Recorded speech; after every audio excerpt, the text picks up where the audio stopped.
this morning I'm working from home. Um, Guys, so today, what I'm going to chat to you about is I'm going to chat to you about distressed properties, shortfall sales, and I just want to give you guys a sort of overall idea and picture as to how distressed properties kind of fit together in shortfall sales. Because with interest rates having gone beyond upwards beyond anyone's expectation, kind of like I think from 7% to whatever it is now, 10 or 11%. And I think we're waiting for the decision for May as well. But hopefully these interest rates have stabilized. But it's certainly there's no doubt that it's had an impact on the market, and we will be finding ourselves again in a position where there's going to be more people who are going to be in a distressed situation. Um, so I kind of want to, I'm kind of going to start off with this distress sales and talk about the issue of distress sales generally, and then I have a second set of slides and we'll talk about sales, which is maybe more practical. But I want to give you guys a sort of overall picture of what a distress sale is and what the general parameters are, and just try and give you a better understanding of how it all fits together. So a distressed sale is really where somebody is selling because they absolutely have to sell.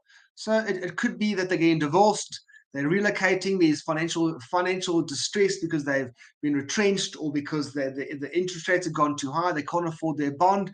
But whatever the case is, there's some kind of financial pressure, and this person is now under stress, and they can't afford this property anymore. And that's when they're looking at a distressed sale. So, and I must tell you that from my experience, and you guys will see this as well, people generally see a problem coming, right? They're slow to act on it. And and I don't know, people are together who are thinking clearly, will look ahead and say to themselves, there's a problem here. I can't afford this property. I'm now going to take proactive steps, calling a property practitioner. I'm going to sell the property. But people are so reluctant to make that decision. And unfortunately, very often they leave it too late. So they may live in a house that they really love. They may not be telling everyone what their financial position is. They may be embarrassed. They don't want to go into this position. It's really is a tough situation to be in. And I feel the calls from time to time where I say to people, if the problem's coming, take proactive steps to sell your property and sell it now. So the idea is that people need to see a problem. We as property professionals need to say to those people, listen, take proactive steps and sell your property. A distressed sale is not necessarily a sale where the bank is selling the property for that person. Of course, if you start early, if people see they're going into a problem, especially if they continue to make their bond installments, but they're really struggling, they can start selling the property on their own. If they sell the property on their own, then they're controlling the process. They're appointing the estate agents, they're appointing the conveyancers, and they control that process. There are a bunch of banks have generally have distress sale programs. So if property owners are in distress, they can also approach a bank, and they can go to a bank and say, listen, I'm in distress, can't pay my bond, and then there'll be a program that they can go into, and we'll talk a little bit more about that in a moment. People also generally tend to have this idea that they can't if there's a bond, they can't sell the property. They need the bank's consent, and people don't really understand what that consent means. But what that consent means is you own a property, you have a mortgage bond over the property. At any time you want to, you can sell the property as long as you have enough money to settle the mortgage bond. So in the ordinary course, in an ordinary transfer, they sell the property, we get the instruction, we call the bank, we write to the bank, get cancellation figures on the existing bond. Those cancellation figures are lower than the purchase price that the property was sold for. We arrange a guarantee, we give it the guarantee, the bank gives a consent to cancel, we all lodge in the deeds office, and the matter goes away. Where of course, we have a scenario where there isn't enough proceeds in the sale to settle the bond and pay all the other expenses, now we start talking about we need the bank's consent to sell the property. But it needs to be understood that that break that the bank has is only in respect of the consent to the cancellation of the bond. If you have enough money to pay off the bond, well, then the bank's consent is automatic. It simply comes as it comes. So let's just talk briefly about bank assisted sales. So if I'm a homeowner or I'm a property owner, I see myself going into some kind of distress. I'm not going to be able to afford this property. I don't want it to be sold. I don't want the bank to take legal action against me. I want to avoid the legal fees, the summons, and all that drama. So I go to my bank and I say to my bank, listen, I'm in distress. Generally speaking, okay, and each bank has a different program, and those programs differ from time to time. But what you do is the bank will generally follow a few steps.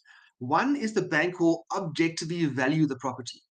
So you think your property is worth 1,500 rand. The bank's going to say, listen, we think it's worth objectively speaking, we think it's worth 1,200,000 rand. And the way they get that objective valuation, they have a panel of estate agents, and you guys are pretty on those panels. You called in and told, okay, let's value this property. Okay. What then happens is the bank then gets the homeowner or the property owner to sign a power of attorney. And that power of attorney essentially allows the bank to call in agents and to market the property. The property owner is then obliged to accept offers above a certain value. So the banks, you think the property is worth 1.5, the bank says, well, we think it's worth 1.3 million.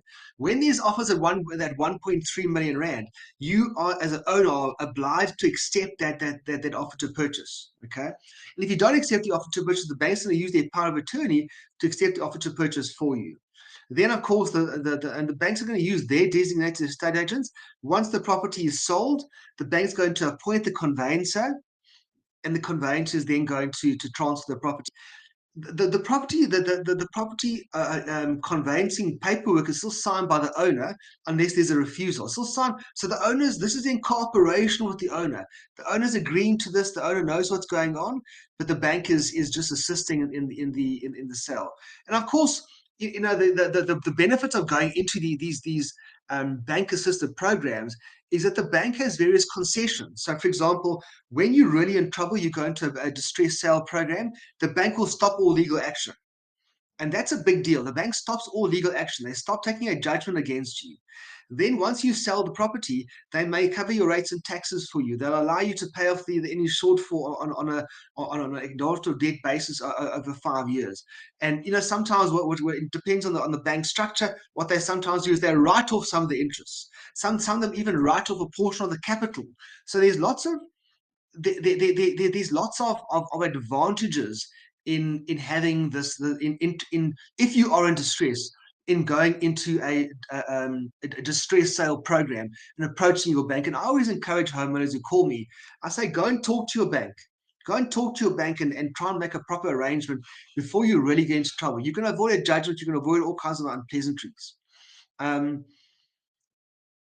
shortfall acknowledged of debt, I'm going to discuss more when we talk about shortfall sales.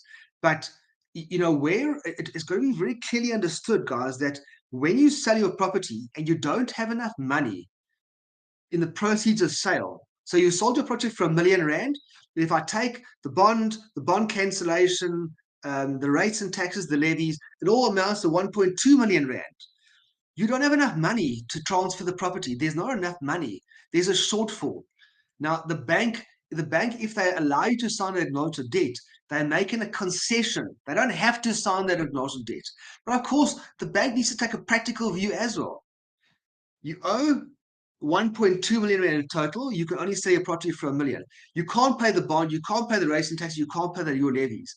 The situation gets worse and worse and worse for you, but also for the bank. And that's why the bank comes forth and says, okay, listen, we're going to take a knock here. We'll take a loss and we'll transfer this property. We'll sign AOD for 200,000 rand, payable over 5 years, interest free. Great. The bank takes a loss, and it's a concession from the bank side, but it's a practical concession.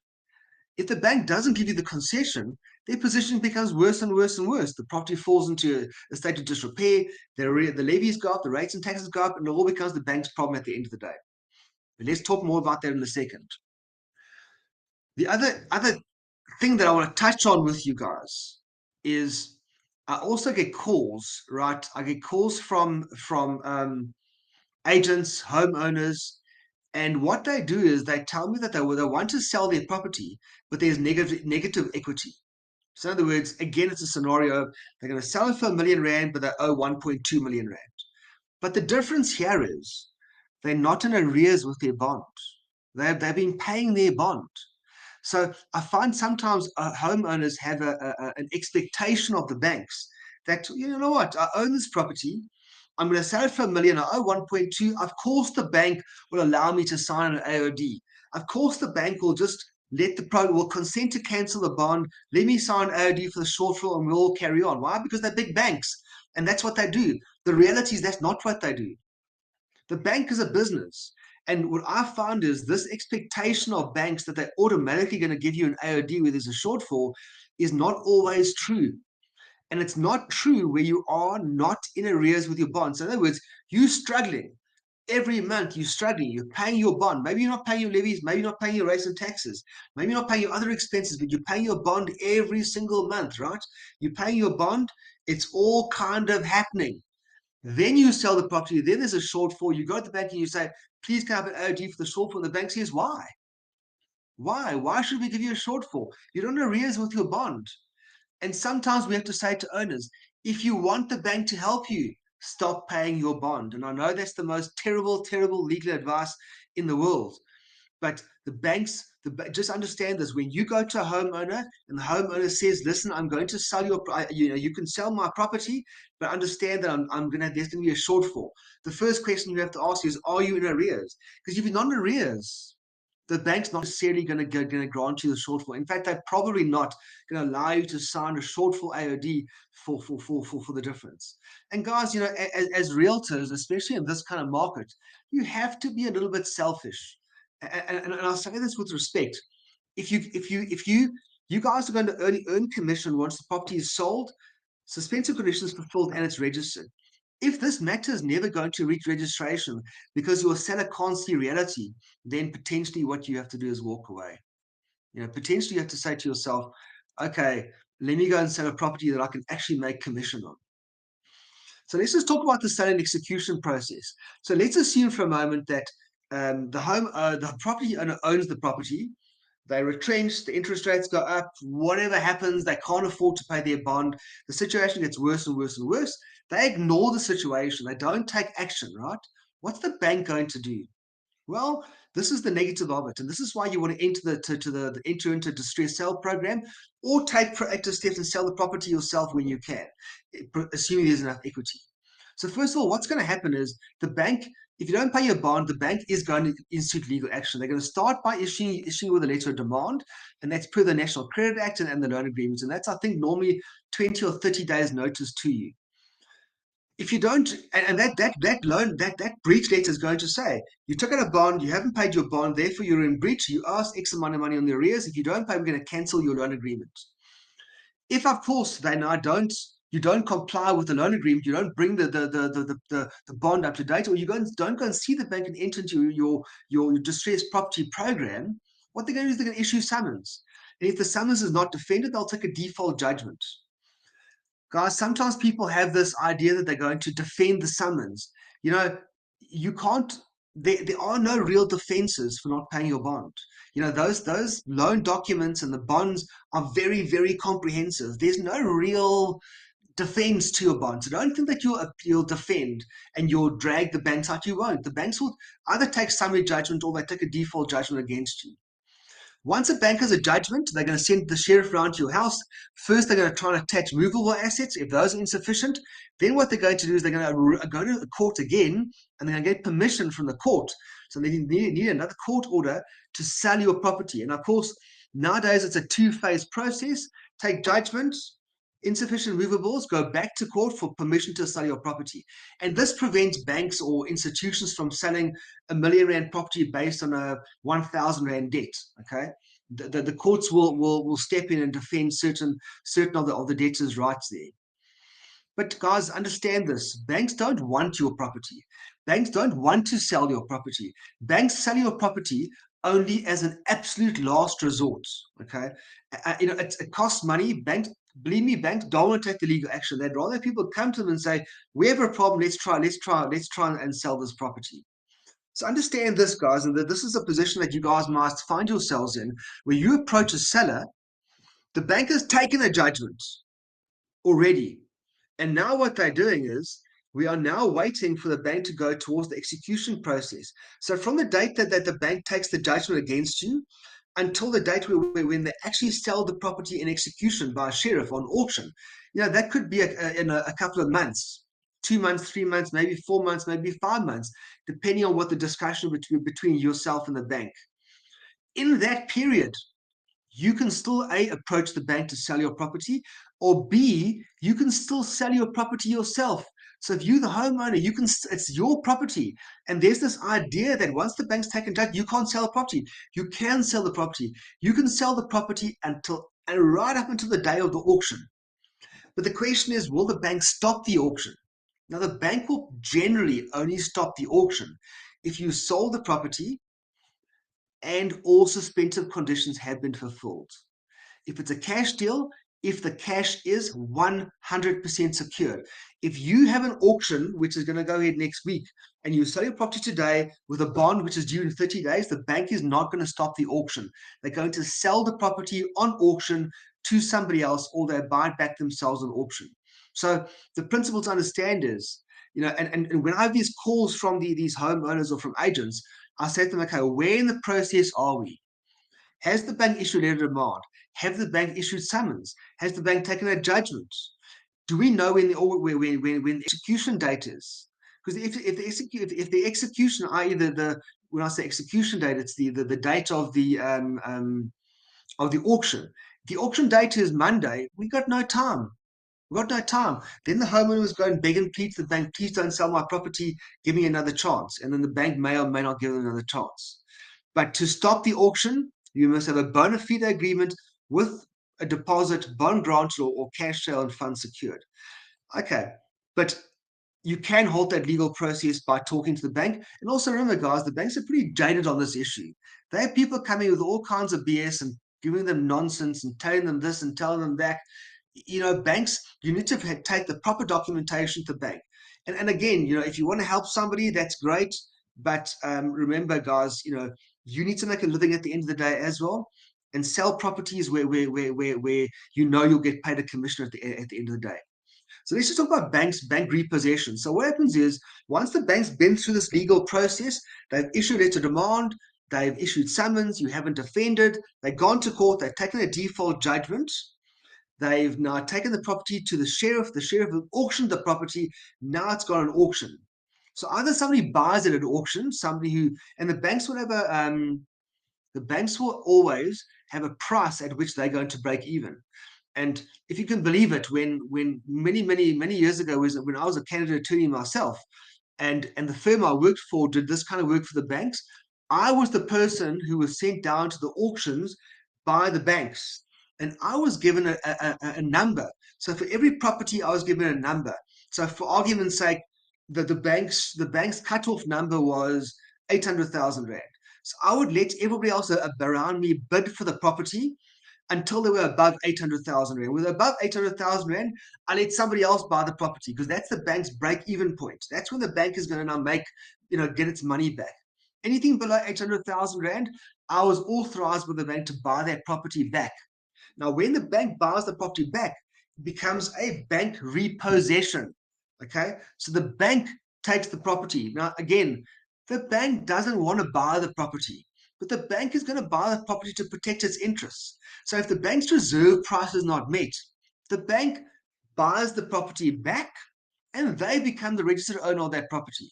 What they then do is they go to their panel of estate agents and they say, cool, sell the property. Now it's the bank stock and the bank sells the property. When the bank sells the property, it's a VAT transaction, not a transfer duty transaction, because the bank is a VAT vendor. And of course, you sell the property and the property gets transferred to some third-party purchaser. Guys, also remember, banks are loath to take legal action. They do take legal action, but they don't want to. It's a total budgeted for but unwanted expense from their side. And the better our clients communicate with the banks, and the more we discuss things with the bank, the more proactive we operate. And when I say we, I'm talking about homeowners, the better it is for the people. Right, let's talk about shortfall sales, guys. So a shortfall sale is now, once you've done the offer to purchase, you've gone to a client, you've taken a mandate, you've marked the property, you found a buyer, and now we know there's going to be a shortfall, or we discover there's going to be a shortfall. We didn't know there was going to be a shortfall. Now we know there's a shortfall.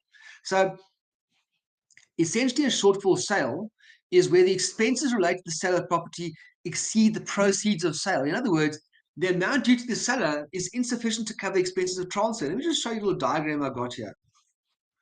So this is what this is what your account will look like. The purchase price is 2,750,000 rand. Bond cancellation fees and cancellation attorneys.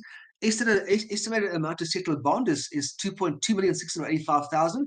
You'll see it's less than our purchase price, but add on interest, add on agent's commission, add on COJ rates, compliance certificates, homeowners levies, levy clearance certificate, etc., etc. And what we now found, right? We now find that the shortfall, we need 2,976,000 rand to sell this property. And we don't have 2.9 million rand. We are short 226,000 rand. Therefore, it's a shortfall sale. Okay? We need to make that shortfall somewhere. And in some cases, the seller's got the money and they pay us the money. They loan money from friends and family or get money from somewhere. They pay us the money, no problem. We all carry on. It's not really a shortfall sale then, is it? But sometimes the seller does not have the money. They have no other options. Okay. Now, these shortfall sales, the conveyancing process is slightly different from a conventional sale. Okay. And there is a delay in registration. So if you know in advance that you're doing a shortfall sale, you need to tell your buyer and your seller, guys, this could take longer and will take longer than normal because we must now deal with the banks, all right? And guys, what I do recommend is that you actually write into the agreement that the agreement is subject to the acceptance of the shortfall by the bank that holds the existing bond. So actually write into that offer to purchase that it's subject to. So the reason why it's slightly different is because we must follow a slightly different legal process. And banks are notoriously slow on this process. So before the conveyancing process can even begin, what we must do is we must do a draft final account to the bank. So we must call for cancellation figures, and depending on where in the legal process the recovery process has gone, depends where we go. If the legal process hasn't started, we go to the bank's normal channels. If the legal process has started, well, then we must go to the bank's legal department and often through the attorneys appointed by the bank to recover the debts. So what we must do is we must include all expenses, bond cancellation figures, bond cancellation costs, rates figures, levy figures, agents commission, and ancillary costs. And what we do is we then put this together in the little account that I showed to you guys a little bit earlier. So we put it together in this account, and what we do is we submit this account to the bank for consideration, right? This we try and do right early in the process. So we have to do quite a little bit of work in calling for these figures. And very often, bonds in arrears, COJs in arrears. COJs in arrears, the levies are in arrears. We must get all those numbers and we must now try and put it into account which we give to the bank. This account now goes to the bank and the bank considers their position. So we go to the bank and we say, Mr. Bank, we are short 226,000 Rand. We want you to please allow this transfer to go through, i.e., give us a concession, cancel the bond on the strength of an acknowledged debt that our seller is going to sign. So I'm going to understand from a bank's point of view. They have a property, the property is security for the debt, but now what we see is the security is not enough anymore. So the bank needs to take a practical decision to say, great, we don't like this, but we'd rather get this property off our books, let the seller sign AOD, and hope to hell the seller pays for the AOD. And let me tell you what happens, guys, generally. When the seller signs this AOD, the bank will contact them within 6 months and say to them, we'll offer you a deal. Pay 50% of the AOD amount, pay 50% of the 226 upfront now as a lump sum, and the rest is off. You don't ask any more money. That very often happens. Why? Because the banks know that to collect this 226,000 Rand over a 5-year period on an interest-free basis, it's an admin nightmare for the bank. You're dealing with someone who didn't have enough money to sustain themselves in their property, and now you're going on an unsecured basis. It's just not a good scenario for the bank. They'd rather get what money they can. So what we then do is, and of course, guys, the banks do their own valuation on the property. The banks want to know, okay, is 2,750,000 Rand, is it a, sorry guys, um, is the is the is 2,750,000 Rand, is that a market related price? Because the bank has an option. If the bank doesn't like the AOD, if the bank doesn't like the price, they don't have to accept it. They don't have to accept it, right? So they'll look at this and they'll say, was the property sold for a fair market value? Are the bond installments up to date? If they go to auction and sell this property on auction, right, will they get more money? So the bank looks at the options. What's the better option? In 99% of cases, assuming the property was sold for a market-related price, giving the seller an OOD is better. Why? Because they save all the legal costs, all the time, all the risk. They don't have to potentially buy the property. The property is gone. It's a good solution for them, but it takes time to let them make that decision. Somebody at the bank has to actually make the decision, and that is often what the problem is, that we must try and push them to make the decision. And know this, guys, sometimes they're going to come back to you guys and ask you to cut your commission. So what, 6%? No, we'll give you 4%. And you know what I've seen agents do? They go, no, I'm not taking 4%, I'm taking 6%. So very often agents concede and they agree, okay, to make this work, we'll cut our com. But I've also seen agents say, no, I'm not going to reduce my com. Assuming that the banks agree, they'll then present us with an acknowledgement of debt. That acknowledgement of debt is given to the seller. The seller signs the AOD. That AOD then goes to the bank's attorneys, and then they sign the consent to cancel. We then finish our process, lodge in the deeds office, and we register as per usual. Okay, and of course, post registration, the seller supposed to now service this debt as they go along. Guys, I've had cases, just as an example, where sellers say to me, yes, there's a shortfall and I don't care. I'm not going to sign the bank's AOD. In both of those cases where sellers have refused, the banks have actually agreed to let the transfer go through without an AOD. Why?